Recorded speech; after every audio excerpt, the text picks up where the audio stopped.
Go Ford for your next truck or SUV and find an easier way to buy with Woodhouse Ford today and experience the convenience of buying with Woodhouse Ford. Save up to $13,000 off MSRP on a 2023 Ford F-150 XLT plus 3.9% APR for 60 months with approved credit. $299 doc fee due at signing. Security deposit waived. Expires 1/02/2024. Capture the spirit of the holidays like never before with Rockbrook Camera. Nebraska and Western Iowa's premier camera store since 1975. Rockbrook Camera has the latest cameras and lenses, so you can preserve precious memories and learn new photography skills that will last a lifetime. Let the knowledgeable photography pros at Rockbrook Camera show you how to take great pictures of family traditions, the kids' sporting events, and the kids' big holiday musical. Rockbrook Camera is always ready to help with amazing customer support. Join one of their photo classes to learn the best tips and order a beautiful, custom-made gift from their photo lab. Capture the beauty and majesty of winter's snowy landscapes. Be prepared for holiday gatherings and be ready to capture all the family fun. Visit Rockbrook Camera today, 1 block south of 168th and West Center in Omaha, 70th and Pioneers in Lincoln, or online at rockbrookcamera.com. Rockbrook Camera. Great photography begins here. Family Theater presents Otto Kruger and Jeff Chandler.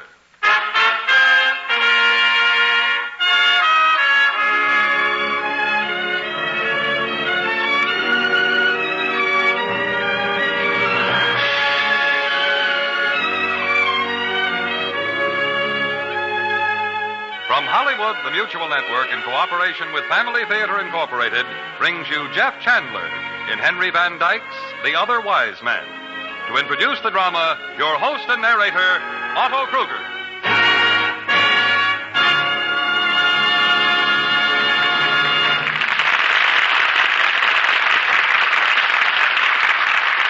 Thank you, Gene Baker.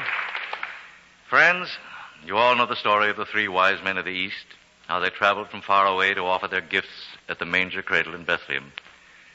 But have you ever heard the story of the other wise man, who also saw the star in its rising and set out to follow it? The story of the 4th pilgrim, whose great desire to pay tribute to the King of Israel was denied, yet accomplished in the denial. Allow me to tell it to you then, as Henry Van Dyke first told it in his beautiful and touching tale of the other wise man. The story that we first heard in the Hall of Dreams, in the Palace of the Hearts of Man.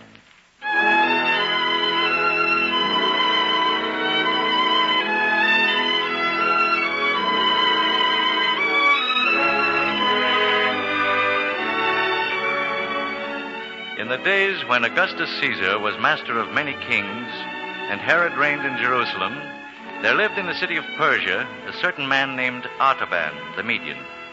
Tall he was and dark, with brilliant eyes, his brow that of a dreamer, his mouth that of a man of war. And upon the night that we now tell of, he was seated in an upper chamber of his house, speaking gravely to some visitors, men who, like Artaban, wore the long white robe and pointed cap of the fire worshippers, the garb and dress of the ancient priesthood of the Magi.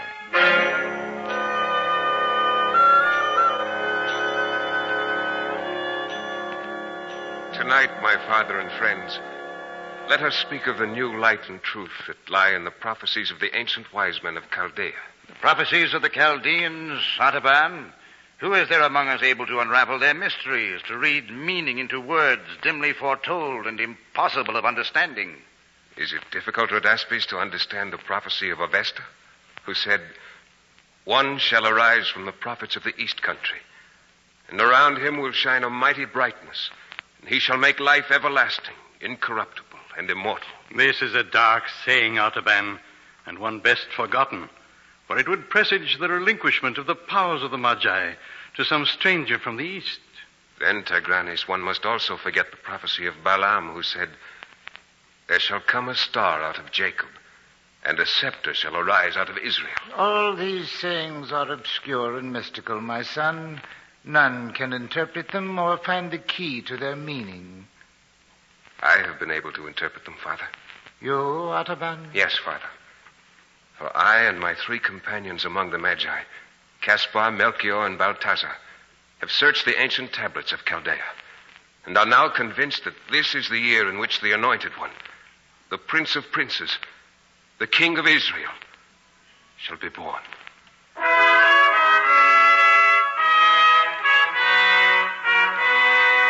They looked at Artaban, his father and friends, with mingled feelings. Looked at him with doubt, with wonderment, with scorn, and with disbelief. And the words he continued to utter fell upon ears that listened, but did not hear. It was this very spring that we saw 2 of the greatest stars draw near together in the sign of the fish, which is the house of the Hebrew. And we also saw a new star there, a star which shone for one night and then vanished. Now, once again, the 2 great planets are meeting. This very night is their conjunction. And if it is, Artaban, what of that? My 3 brothers are watching at the ancient temple of the 7 spheres in Babylonia. I shall watch here. If the star shines again, they will wait 10 days for me at the temple. And then we will set out together for Jerusalem to see and worship the promised one who shall be born King of Israel. You will but strain your eyes with wasteful watching, Artaban. Nay, Rhodaspes. I believe the sign will come. So I have sold my house and possessions and have bought these 3 jewels, a sapphire, a ruby, and a pearl, to carry with me as a tribute to the king. And I ask all of you to go with me on the pilgrimage, that we may have joy together in finding the prince who is worthy to be served.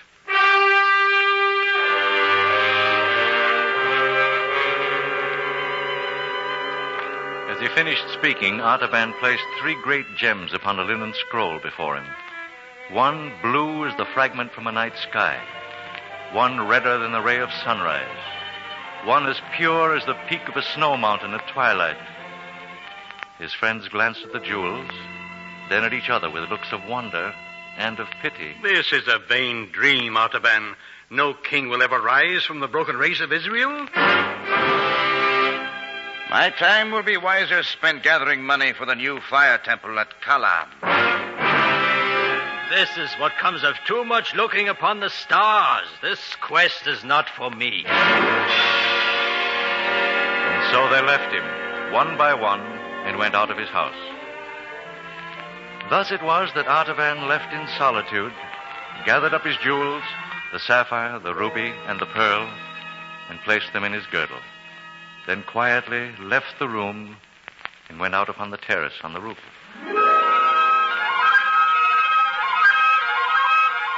Far over the eastern plain, a white mist stretched like a lake. But where the distant peak of Zagros serrated the western horizon, the sky was clear. And Jupiter and Saturn rolled together like drops of lambent flame about to blend into one.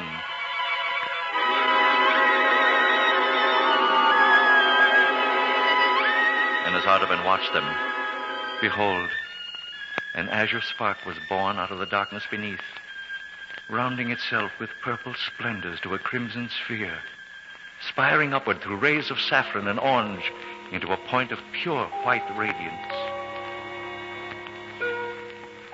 Tiny and infinitely remote, yet perfect in every part. It pulsated in the enormous vault as if the 3 jewels in the Magi's breast had mingled and been transformed into a living heart of light. And Artaban bowed his head and covered his brow with his hands. It is the sign. There is no longer any doubt. The king is coming, and I shall go to meet him.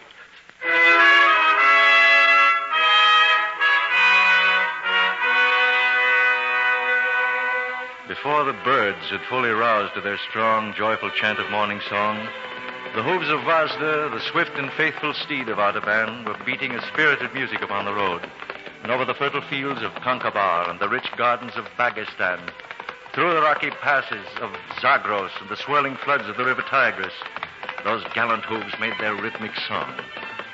And upon nightfall of the 10th day, they trod the lush earth by the waters flowing near the shattered walls of populous Babylon.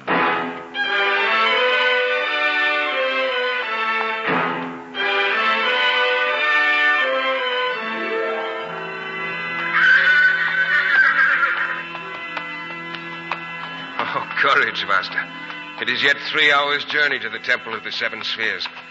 We must reach it by midnight if we are to find my companions of the Magi still waiting. We dare not stop for anything lest they depart without us to find the king with... What is it, Master? What startles thee? What... And then in the dim starlight, he saw the form of a man lying still across the road. Swiftly, Artaban dismounted and went over to the man. His face bore the marks of a deadly marshland fever, and the chill of death was in the lean hand lying motionless on his breast. And Artaban's heart leaped into his throat as his mind whirled feverishly with the implications of the problem that now beset him. If I linger here but an hour ministering to this dying stranger, I cannot reach the temple in time. My companion shall leave without me. I would lose my quest. But if I do go on, the man will surely die. O God of truth and purity, direct me in the way of wisdom which thou only knowest.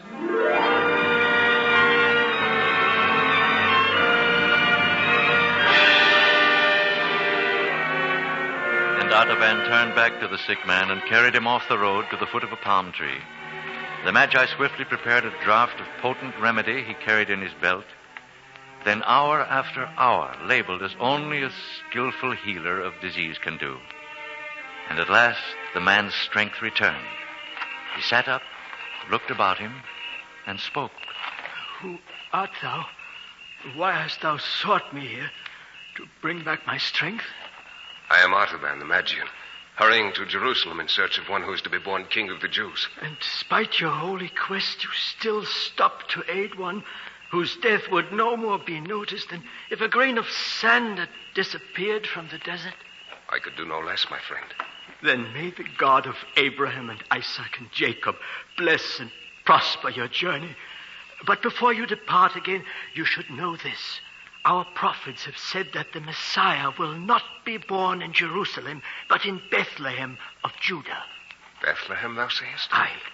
Now leave me and resume thy journey, and may the Lord bring thee there in safety, because thou hast had pity upon the sick.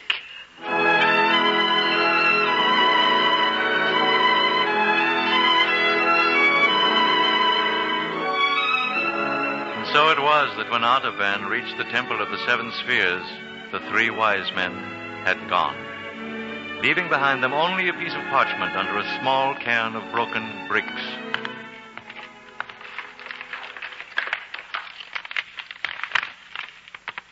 We have waited past the midnight and can delay no longer. Follow us across the desert. We go to find the king. How can I cross the desert with no food and a spent horse? I must return to Babylon and sell my sapphire, so I might buy camels and provisions for the journey. I may never overtake my friends. Now only God the Merciful knows whether I shall not lose sight of the king because I tarried to show mercy.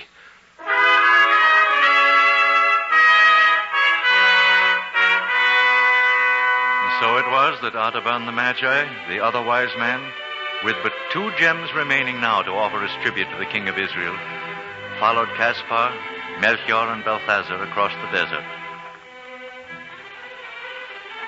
And at the other, and weary but full of hope, bearing his ruby and his pearl to offer to the king, he finally entered the streets of Bethlehem and inquired his way of a woman he heard singing within a stone cottage.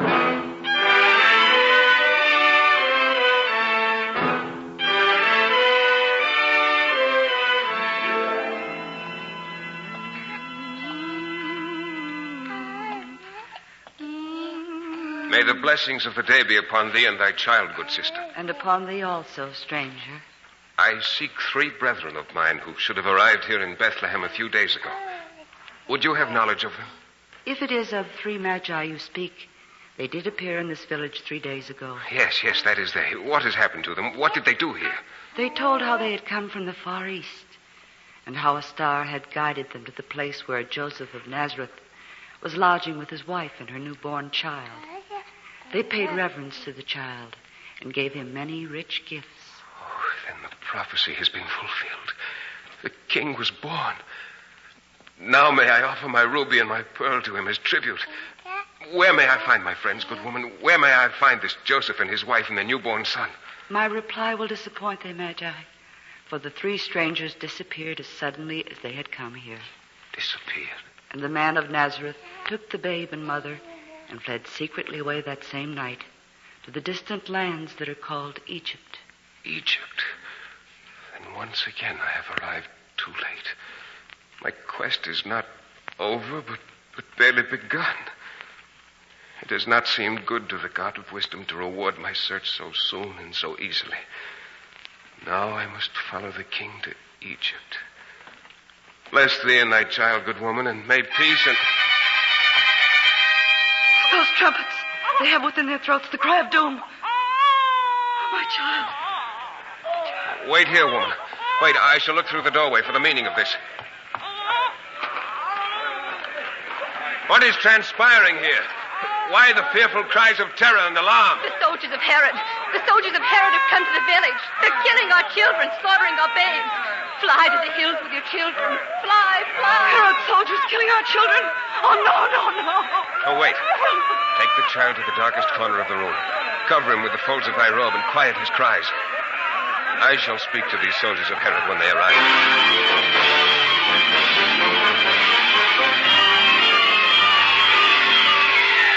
Artaban stood there in the doorway as soldiers filling the portal from side to side as the armed men of Herod came hurrying down the street towards him with bloody hands and dripping swords. Out of our way, Magi. We seek the children who dwell within.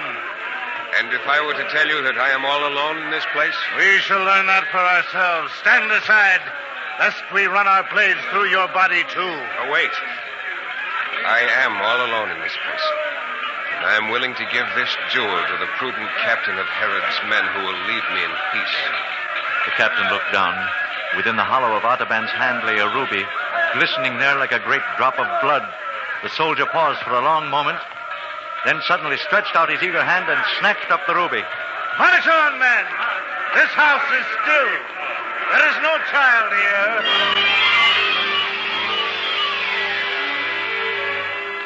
And as the clangor of arms passed by and swept down the street, Artaban re-entered the humble little cottage, looked down at the joyously weeping woman and the again smiling happy infant clasped to her breast. Then he turned his face to the east and prayed. God of truth, forgive my sin. I have said the thing that is not to save the life of a child. And 2 of my gifts are gone. I have spent for man that which was meant for God. Shall I ever be worthy to see the face of the king?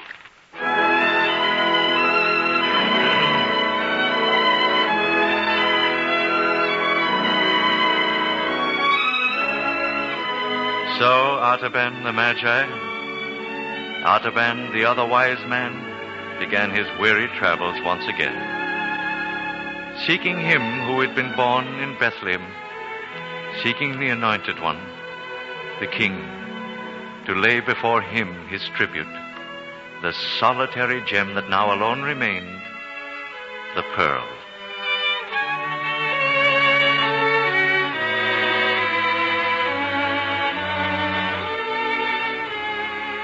Among the throngs in populous Egypt did he seek the King, through countries where famine lay heavy upon the land, and in plague-stricken cities he visited the oppressed and afflicted in the gloom of prisons, in the wretchedness of slave marts and the weary toil of galley ships. And in all this world of anguish, he found none to worship, though he did find many to help. For he fed the hungry, and clothed the naked, he healed the sick, and comforted the captive.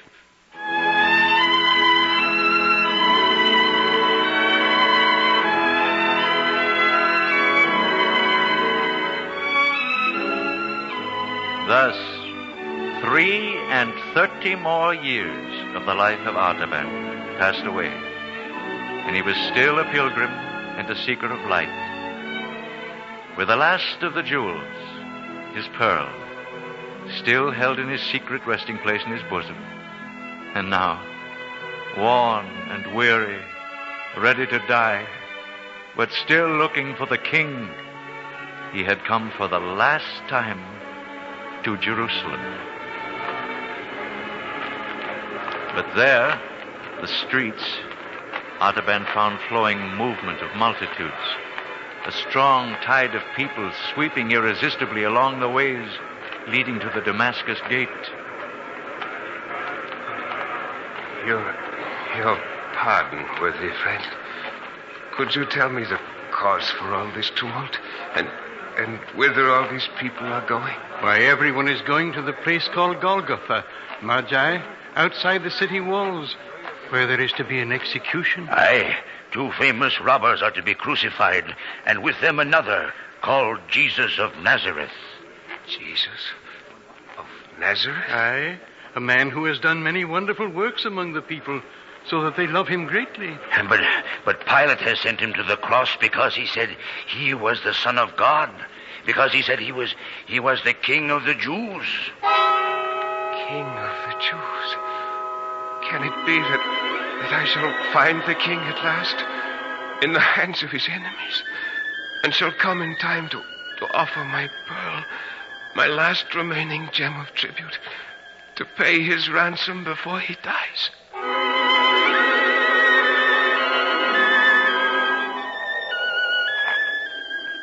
Artaban's heart beat unsteadily with excitement as, slowly, with tired and painful steps, he followed the multitude toward the Damascus gate. No, you cannot take me with you. But as he reached a point just beyond the entrance of the guardhouse, some Macedonian soldiers came down the street, dragging with them a young girl with torn dress and disheveled hair. And as Artaban paused in compassion, she broke from the hands of the tormentors and threw herself at the wise man's feet. Have pity on me, wise man, for the sake of the God of purity. For I, too, am of the Magi, seized for our father's death and about to be sold into slavery. Oh, save me, wise man, save me. Artaban trembled. It was the old conflict in his soul, that which had come to him in the palm grove of Babylon and in the cottage at Bethlehem. The conflict between the expectation of faith and the impulse of love. Twice the gift which he had consecrated to the worship of God had been drawn from his hand to the service of humanity. This was the third trial, the ultimate probation, the final and irrevocable choice.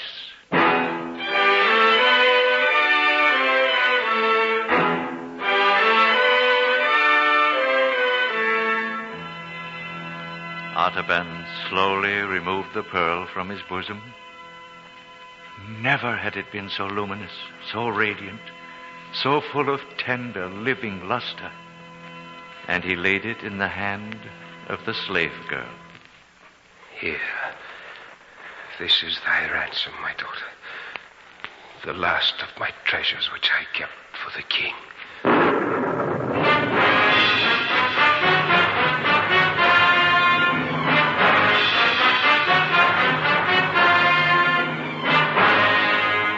With a mighty, unbelievable shock, a shuddering tremor ran through the earth, heaving convulsively like the breast of one who struggles with a mighty grief. The walls of the houses rocked to and fro. Stones were loosed and crashed into the street, but Artaban and the girl fell helplessly to the ground.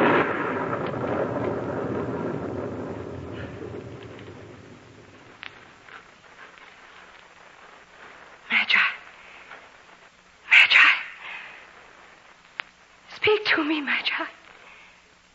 Speak. But the old man lay there, unanswering, his gray beard resting on the young girl's shoulder. Blood trickling from a wound in his temple where a falling tile had struck him. Now there was nothing more to live for. He had given away the last remnant of his tribute for the king. He had parted with the last hope of finding him. The long, weary quest was over. And it had failed.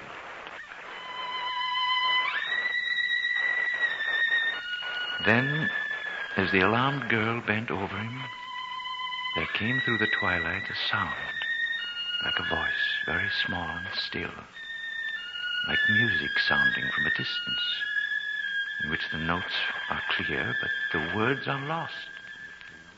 And the girl turned to see if someone had spoken to them. But there was no one there.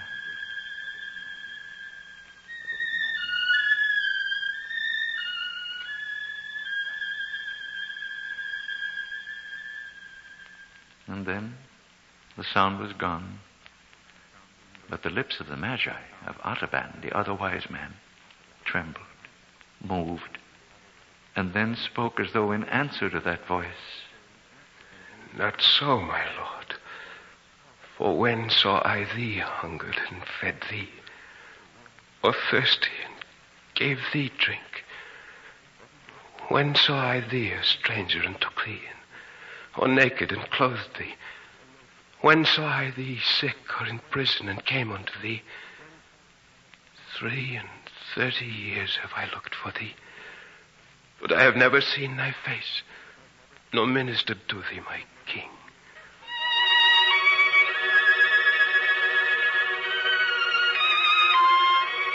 And the sweet voice came again.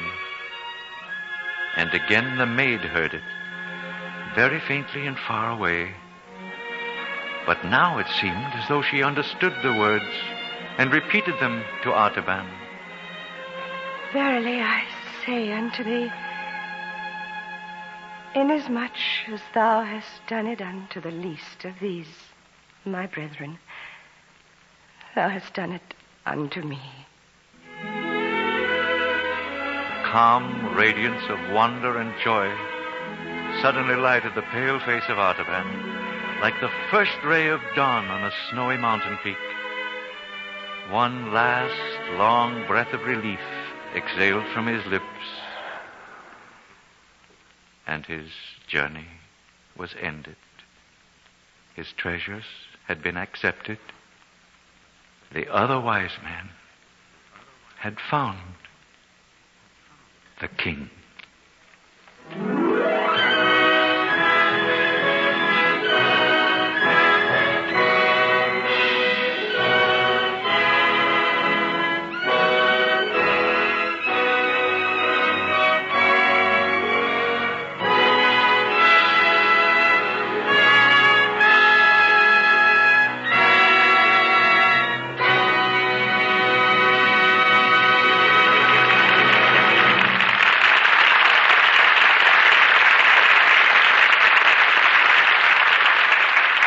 This is Otto Kruger again. Well, this week, with Christmas coming closer and all of us busy with preparations for that most joyous day of the year, we of Family Theater have a suggestion for you. No, not a suggestion about what to buy, where to buy it. We'd only like to remind you that while Christmas is a time for giving and receiving, it is above all a time for faith and prayer. Christmas will be empty, just another holiday, unless our hearts are in harmony with Him who can bring peace to men of goodwill. So, during this Christmas season, will you remember, no greater gift can come to you and to your home than that deep and lasting peace which prayer alone can bring. The family that prays together stays together. More things are wrought by prayer than this world dreams of.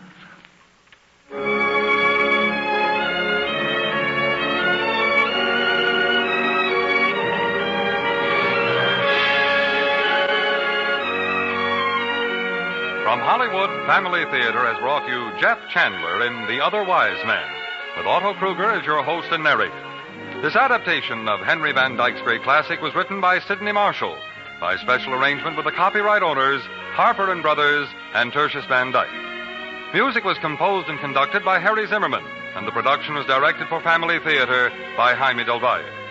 Others in our cast were Norman Field, John Daner, Robert Griffin, Harold Deerenforth, Gloria Hunter, Mary Lansing, and Virginia Island. This series of Family Theater broadcasts is made possible by the thousands of you who felt the need for this type of program, by the Mutual Network, which has responded to this need, and by the hundreds of stars of stage, screen, and radio who have so unselfishly given of their time and talent to appear on our Family Theater stage.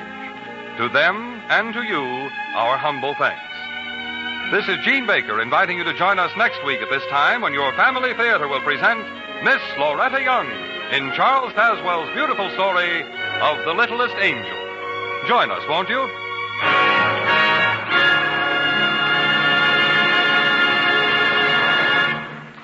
Family Theater is heard in Canada through the facilities of the Canadian Broadcasting Corporation and is broadcast to our troops overseas by the Armed Forces Radio Service. This is the world's largest network, the Mutual Broadcasting System.